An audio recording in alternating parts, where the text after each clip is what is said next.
You don't want what you think you want, and that's by design. Think about the last thing you really wanted. A new phone, a certain brand of coffee, a pair of shoes that cost more than they should, a body that looks a specific way, a life that looks a specific way. Now ask yourself, where did that want come from? Most people assume their desires are their own, that they looked around, thought about it, and decided what they wanted.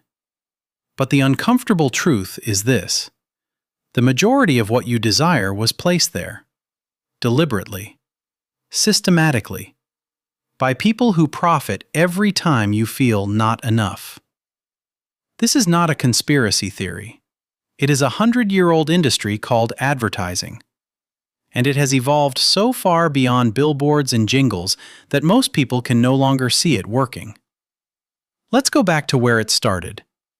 In the early 1900s, people bought things they needed: soap to clean with, shoes to protect their feet, food to eat. The economy ran on function.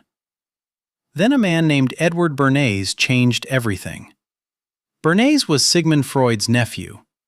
He took his uncle's theories about the unconscious mind and turned them into a weapon for corporations. His insight was simple and devastating. People don't buy products because they need them. They buy products because of how those products make them feel about themselves. So instead of selling a cigarette, you sell freedom. Instead of selling a car, you sell status. Instead of selling a cream, you sell the terror of aging. Bernays ran a famous campaign in 1929 for the American Tobacco Company. Women didn't smoke much at the time. It was considered unfeminine. So he hired women to march in the New York Easter Parade smoking cigarettes and told the press they were lighting torches of freedom. Cigarettes became a symbol of women's liberation. He didn't sell nicotine. He sold an identity. That playbook has never stopped. It has only gotten more sophisticated. Today, corporations don't just sell you a product, they sell you a version of yourself. A self you could become if you just bought the right thing. And they use psychological science to identify exactly which version of yourself you are most afraid of not being. Here is one mechanism they use constantly: manufactured inadequacy. Before the 1920s, bad breath was not considered a social crisis. It was just a fact of biology. Then a mouthwash company called Listerine invented the term halitosis, gave it a clinical-sounding name, ran ads showing people losing jobs and lovers because of their breath, and turned a normal human condition into a source of shame. Sales increased 7,000% in 7 years. They didn't find a problem and solve it. They invented the problem, then sold you the solution. This still happens. Dandruff shampoos redefined normal scalp behavior as a condition. Diet culture redefined normal body variation as a problem to fix. Anti-aging skincare redefined the natural process of getting older as something to fight, to hide, to be ashamed of. Every time you feel inadequate, pause. Ask who benefits from that feeling. There is a second mechanism, quieter but more powerful: aspiration engineering. Luxury brands do not sell products. They sell access to a social class. The $500 handbag does not function better than a $50 one. What it does is signal, to you and to others, that you belong somewhere elevated, that you have made it. Veblen goods, economists call them, products whose desirability increases as their price increases. You don't want them despite the price. You want them because of it.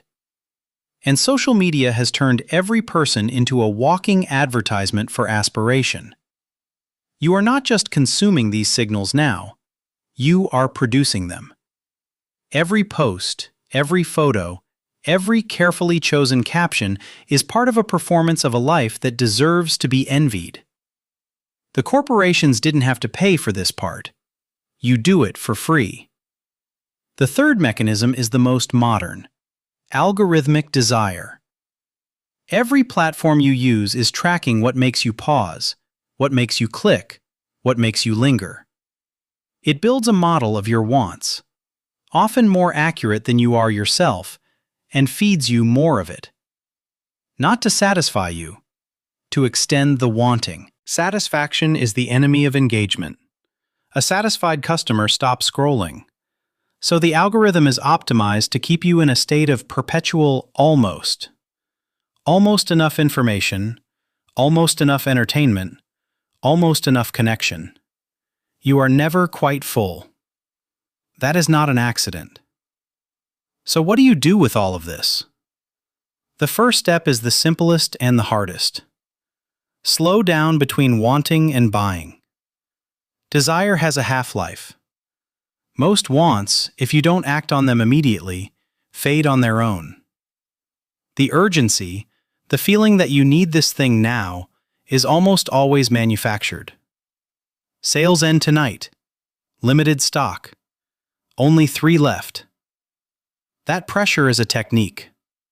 Recognize it as one. The second step: ask who benefits from this desire. Not who sells the product, but who benefits from the feeling underneath it.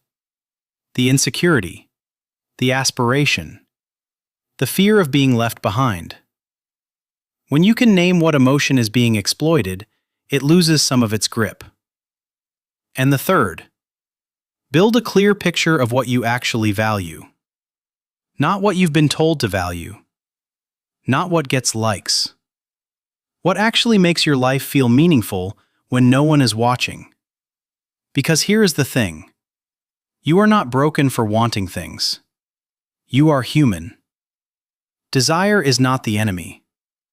But there is a difference between wanting something that is genuinely yours, born from your real life, your real needs, your real values, and wanting something that was constructed for you in a boardroom by people who have never met you and never will.